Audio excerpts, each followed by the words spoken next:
Hello दोस्तों, स्वागत है आप सभी का आपके अपने चैनल बेसिक नॉलेज में। दोस्तों आज का वीडियो क्लास 9th के विद्यार्थियों के लिए बहुत ही ज़्यादा खास होने वाला है, क्योंकि इसमें हम लोग देखने वाले हैं क्लास 9th का जो टर्म 2 एग्जाम होने वाला है हिंदी का। ठीक है, उसमें बहुत ही महत्वपूर्ण सवाल जो एग्जाम में पूछने की प्रबल संभावना है। वीडियो को देख लीजिए। आप लोगों को ये वीडियो देखने के बाद दोबारा से ये सवाल पढ़ना नहीं पड़ेगा, क्योंकि इसी में आप लोग समझ जाइएगा और आप खुद की भाषा में लिख दोगे। तो चलिए शुरू करते हैं। बस एक ही रिक्वेस्ट करेंगे, स्किप मत करना, नहीं तो समझ में नहीं आएगा। मैं हर एक आंसर को समझा दूंगा ताकि एग्जाम में खुद की भाषा में, खुद की लैंग्वेज में आप लिख सको। ठीक है, चैनल पर पहली बार है तो सब्सक्राइब जरूर कर लीजिएगा इसी प्रकार के वीडियो हर एक बार देखने के लिए और अपने एग्जाम की तैयारी बहुत ही धाकड़ तरीके से करने के लिए। चलिए शुरू करते हैं। और इंस्टाग्राम में अगर नहीं जुड़े हो तो जुड़ जाइए, डिस्क्रिप्शन में लिंक दिया हुआ है।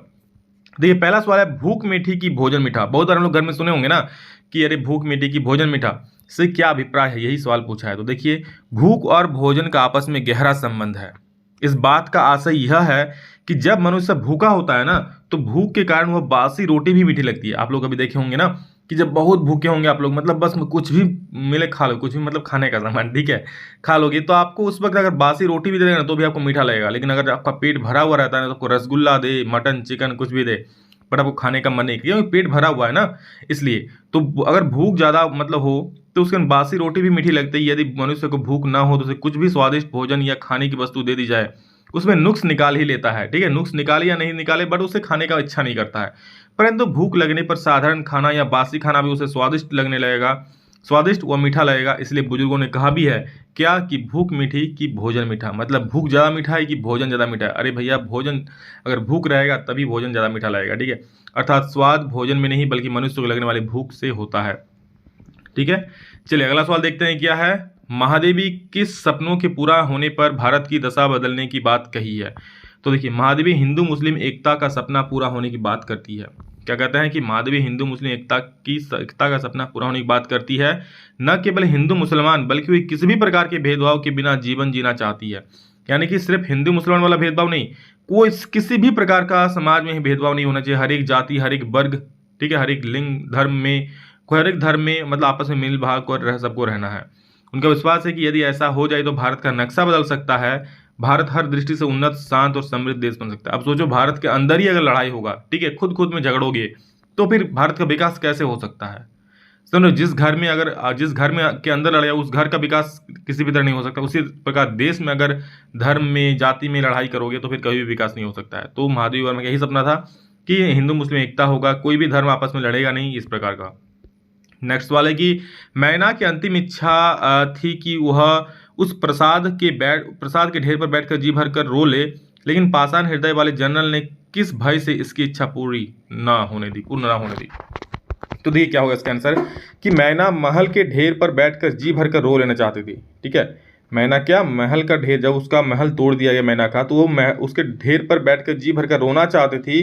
पर पाषाण हृदय जनरल आउटरम, ठीक है, पाषाण हृदय जनरल आउटरम जो थे, जो उन्होंने वो मतलब उनका मकान जो तोड़वा दिया, उसकी यह इच्छा भी पूरी न होने दी। जनरल आउटरम के मन में भय रहा होगा कि अगर उसने नाना साहब की बेटी, जो मैना नाना साहब की बेटी थी, ठीक है, नाना साहब ने अंग्रेजों के खिलाफ बगावत किया था, इनके कारण उनका घर तोड़ दिया। ठीक है, और नाना साहब की बेटी के प्रति जरा भी अगर सहानुभूति दिखाए तो ब्रिटिश सरकार उसे दंड देगा। इस कारण से मैना की छोटी सी इच्छा भी पूरी ना होने दी। मतलब क्या, वो सोच रही कि चलो भाई, मैं अगर मैना को उसके पासात पर जो ढेर है घर तोड़ दिया, उस पर रोने को भी बोलता हूँ, मतलब रोने देता हूँ, तो ब्रिटिश सरकार अगर ये जान जाए तो उसे दंड मिलेगा। तो इसलिए वो इस प्रकार ना होने दिया। अर्धरात्रि यानी कि आधे रात में कोयल की चीख से कवि को क्या अंदेशा है। तो देखो, अर्धरात्रि में कोयल के चीखने से कवि को अनेकों अंदेशे होते हैं। क्या क्या, जैसे कोयल पागल तो नहीं हो गई है, अब आधा रात को कोई चिल्लाएगा तो पागल ही बोलेगा ना, उसी प्रकार, या कोई संदेश लेकर आया है, या शायद वह किसी कष्ट में होगा है, या वह किसी कैद में है जो उसे पेट भर खाने को नहीं देता।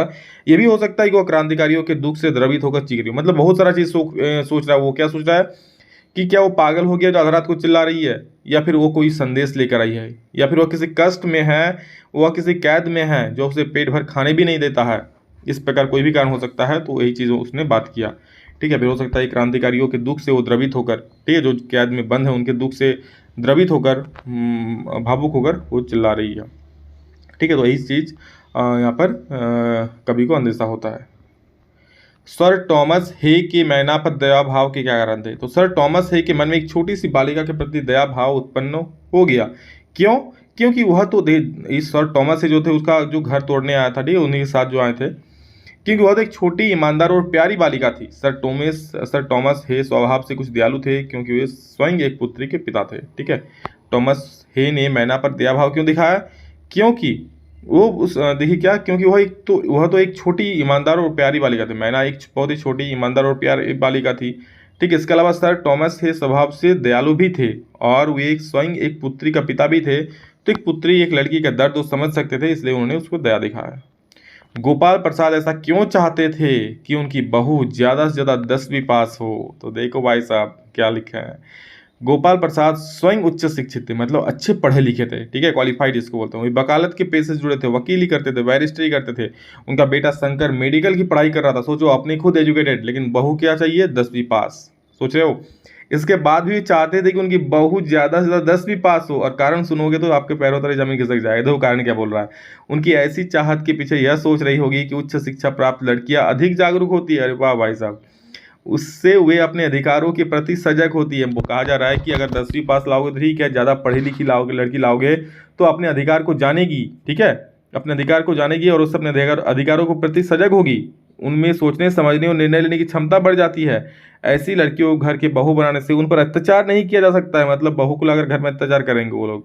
ठीक है, उन पर अत्याचार नहीं किया जा सकता, उन्हें डराया नहीं जा सकता, और अपने ऊपर हुए अत्याचार पर वे चुप नहीं रहेंगी। तो इस डर से वो 10वीं पास, ताकि 10वीं पास लड़की आए तो चुप रहे, लेकिन ऐसा नहीं है। ठीक है, ये बहुत गलत सोच था उनका। चलिए आगे दो, क्या माधवी वर्मा उर्दू फारसी क्यों नहीं सीख पाए? तो देखो, लेखिका की उर्दू फारसी में बिल्कुल रुचि ना होने के कारण वह उसे सीख नहीं पाई। इसलिए लेखिका को बचपन में उर्दू पढ़ने के लिए जब मौलवी रखा गया और जब वह घर में आए तो लेखिका चरपाई के नीचे छिप गई और इसलिए वो उर्दू नहीं सीख पाई। मतलब पढ़ती ही नहीं थी उर्दू, इसलिए नहीं सीख पाई। समाज में महिलाओं को उचित गरिमा दिलाने हेतु आप कौन कौन से प्रयास कर सकते हैं? तो देखिए, समाज में महिलाओं को उचित गरिमा दिलाने हेतु सबसे पहले उन्हें शिक्षित बनाना जरूरी है। समाज में अगर महिलाओं का गरिमा दिलाना चाहते हैं, सम्मान दिलाना चाहते हैं, तो सबसे पहले उन्हें शिक्षित बनाना आवश्यक है। जब तक महिलाएं शिक्षित नहीं होगी, वे न तो अपने विकास कर सकती और न ही देश की प्रगति में अपना सहयोग दे पाएंगी और न ही उनमें आत्मविश्वास पैदा हो पाएगा। किसी भी व्यक्ति के व्यक्तित्व के प्रभावी होने के लिए उसमें आत्मविश्वास का होना बहुत जरूरी है। नारी को पुरुष के समान अधिकार और सम्मान दिलाने के लिए समाज को जागरूक किया जाना चाहिए। महिलाएं किसी भी मायने में पुरुष से कम नहीं है। ठीक है, महिलाओं को आत्मरक्षा के विभिन्न उपायों को, कौशलों को ज्ञान कराना चाहिए। मतलब जो भी आत्मरक्षा के गुण हो उनको सिखाना चाहिए, जिससे वो अपनी स्वयं की रक्षा कर सके, रक्षा करने में समर्थ हो जाएंगी। महिलाओं के कल्याण के लिए सरकार द्वारा बनाई गई सभी योजनाओं को लागू करवाने की कोशिश करनी चाहिए और हर एक महिला को उसका फायदा मिलना चाहिए। हमें यह भी याद रखना चाहिए कि यदि महिलाएं विकसित और उन्नत नहीं होती है तो देश का उज्जवल भविष्य की कामना हम नहीं कर सकते हैं। तो ये चीज़ है। मतलब सबसे पहले क्या, महिलाओं को शिक्षित बनाना होगा इसमें। अगला सवाल है कि सखी ने गोपी से कृष्ण का कैसा रूप धारण करने का आग्रह किया? तो देखो क्या किया, सखी गोपी से वही सब कुछ धारण करने के लिए कहती है जो कृष्ण धारण करते हैं। सखी ने गोपी से आग्रह किया कि वह कृष्ण के समान सर पर मोर पंखों का मुकुट धारण करे। जिस प्रकार श्री कृष्ण भगवान सर पर मोर पंखों का मुकुट धारण करते थे, उसी पर उनको कहा जा रहा है कि तुम भी सूर्य के श्री कृष्ण के समान मोर पंख का मुकुट धारण कर ले।